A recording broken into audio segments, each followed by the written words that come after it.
Friends, நம்ம இன்றைக்கி நம்ம சேனலில் ஒரு அருமையான பாசிப்பருப்பு, ஒரு அரை கப்பு பாசிப்பருப்பு வச்சு நம்ம வந்து அருமையான ஒரு ட்ரிங்க்ஸ் தான் செய்ய போகிறோம்.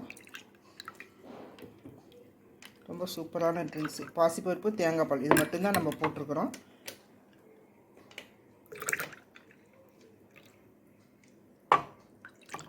இந்த லீவில் குழந்தைங்களுக்கு இந்த மாதிரி செஞ்சு கொடுங்க, ரொம்ப சூப்பராக இருக்கும்.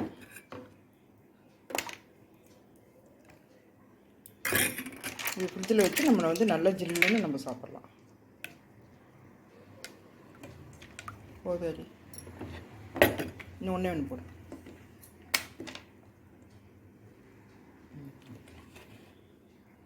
இந்த பாசிப்பருப்பு ஹெல்த்தி ட்ரிங்க்ஸு எப்படி செய்யுது அப்படின்னு வாங்க ஃப்ரெண்ட்ஸ், வீடியோக்குள்ளே போய் பார்க்கலாம். வீடியோக்குள்ளே போகிறதுக்கு முன்னாடி புதுசாக பார்க்குறவங்க நம்ம சேனலை சப்ஸ்கிரைப் பண்ணி வச்சுக்கோங்க. அப்போ தான் சிம்பிளான வீடியோலாம் உங்களுக்கு கிடைக்கும். அதுக்கு இந்த பாசிப்பருப்பு ஜூஸ் செய்கிறதுக்கு நான் வந்து ஒரு அரை கப்பு பாசிப்பயிறு எடுத்து வச்சுக்கிறேன். இது வந்து ஒரே ஒரு கேரட்டு இந்த மாதிரி ரவுண்டாக கட் பண்ணி வச்சுருக்கிறேன். இப்போ வந்து ஒரு கடாயை வச்சுக்கிறேன், அடுப்பத்தை வச்சு கடாயை வச்சுக்கிறேன். இந்த பாசிப்பருப்பை நம்ம வந்து நல்லா வறுத்துக்கணும். நல்லா ப்ரௌனாக வறுக்கணும். இந்த அளவுக்கு நல்லா ப்ரௌனாக வறுத்துக்கோங்க. இந்த அளவுக்கு நல்லா ப்ரௌனாக கலர் மாதிரி வர வரைக்கும் வறுத்துக்கோங்க. இந்தளவுக்கு வறுத்தால் தான் நல்லாயிருக்கும், பச்சை வாசனைகள் இல்லாமல் இருக்கும். நான் வந்து ஒரு குக்கரில் வந்து தண்ணி வச்சுட்டு தண்ணி கொதிக்க வச்சுக்கிறேன். கொஞ்சமாக ஒரு டம்ளர் தண்ணி வச்சுருக்கிறேன், டீ டம்ளரில். இப்போ இதில் வந்து இந்த வறுத்த பாசிப்பருப்பை நம்ம போட்டுக்கலாம்.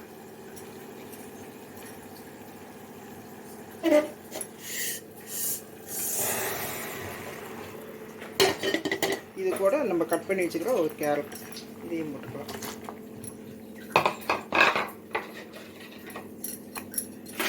இதை வந்து நல்லா ஒரு 3 விசில் இல்லைன்னா ஒரு 4 விசில் வச்சு நம்ம ஆஃப் பண்ணிக்கணும். இப்போ விசில் போட்டாச்சு பாருங்கள். இது வந்து நல்லா ஒரு 4 விசில் வரட்டும், அப்போ தான் நல்லா வெந்திருக்கும். இது வந்து நம்ம ஆற வச்சு மிக்சியில் அரைக்கணும். பாசிப்பருப்பு வேகத்துக்குள்ளார நம்ம வந்து தேங்காய் பால் எடுத்துக்கலாம். நான் வந்து ஒரு அரை முடி தேங்காய் வந்து இந்த அளவுக்கு நான் வந்து கட் பண்ணி வச்சுக்கிறேன். இது வந்து நம்ம வந்து மொதல் பால் தான் நம்ம ஊற்றணும். இது வந்து நம்ம இது வேகத்துக்குள்ளே நம்ம இது வந்து தேங்காய் பால் எடுத்துகிட்டு வந்துடலாம்.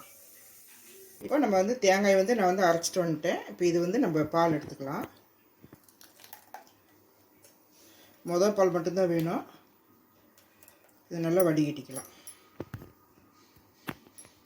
இப்போ பாருங்கள், பாசிப்பருப்பு 3 விசிலே நல்லா வெந்துருச்சு. இந்த கேரட்டு பருப்பு எல்லாமே நல்லா வெந்துருச்சு. இப்போ இது வந்து மிக்சியில் போட்டு நம்ம வந்து அரைச்சிட்டு வரணும்.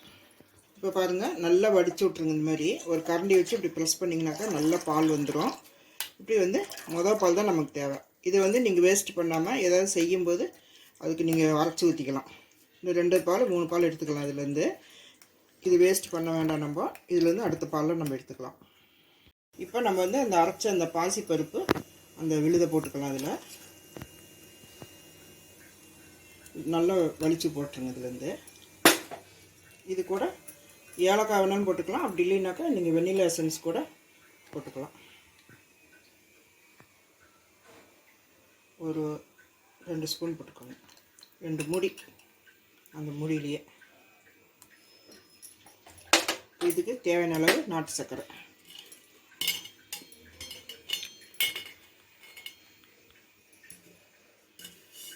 இது நீங்கள் அஸ்காவும் போட்டுக்கலாம், நாட்டு சர்க்கரையும் போட்டுக்கலாம். நான் வந்து ஹெல்த்தியாக இருக்கணுன்ட்டு நாட்டு சர்க்கரையே போட்டுக்கிறேன். நீங்கள் இந்த கேரட் அரைக்கும் போது கூட நீங்கள் வந்து போட்டுக்கலாம். எவ்வளோ இனிப்பு வேணுமோ அந்த அளவுக்கு போட்டுக்கோங்க. இப்போ நல்லா வந்து மிக்ஸ் பண்ணி விடுங்க. இது நல்லா இருக்கும். இது நம்ம போட்டுக்கிற பாசி பருப்பும் குளிர்ச்சி, தேங்காய் பாலும் குளிர்ச்சி, நாட்டு சர்க்கரை உடம்புக்கு நல்லது தான். எல்லாமே நம்ம குளிர்ச்சியான தான் போட்டிருக்கோம். இந்த அளவுக்கு வந்து சர்க்கரையை வந்து நல்லா கரைச்சி விட்ருங்க. சூப்பராக இருப்பாருங்க திக்காக. மொதல் பால் மட்டும்தான் போடணும். 2வது பால் ஊற்றி ரொம்ப தண்ணியாட்டம் பண்ணிடாதீங்க.